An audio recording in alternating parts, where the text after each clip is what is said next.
दुसरीकडे विधान परिषदेच्या निवडणुकीसाठी महायुतीकडून आता रणनीती ठरवण्यात आली आहे। मतदानाच्या मॅजिक पॅटर्नचे मुख्य सूत्रधार हे देवेंद्र फडणवीसच असणार आहे। विधान परिषदेमध्ये महायुतीचा उमेदवार कसा निवडून आणता येईल याबाबत देवेंद्र फडणवीस रणनीती निश्चित करणार आहेत आणि 2 दिवसांपूर्वी वर्षा इथं मुख्यमंत्री आणि उपमुख्यमंत्र्यांची बैठक आयोजित करण्यात आली होती।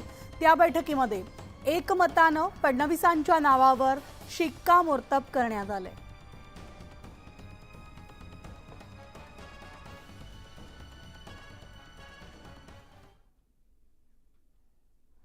तर विधान परिषद मतांसाठी महायुतीनं कंबर कसलेली असून बहुजन विकास आघाडीच्या 3 मतांसाठी उपमुख्यमंत्री देवेंद्र फडणवीस आज बैठक घेणार आहेत। वसई विरार पाणीपुरवठा आणि ऊर्जा विषयक आज देवेंद्र फडणवीस बैठक घेणार असून काल हितेंद्र ठाकूर यांच्यासोबत चर्चा केल्यानंतर आज विधान भवनामध्ये दुपारी 3 वाजता या बैठकीचं आयोजन करण्यात आलेलं आहे।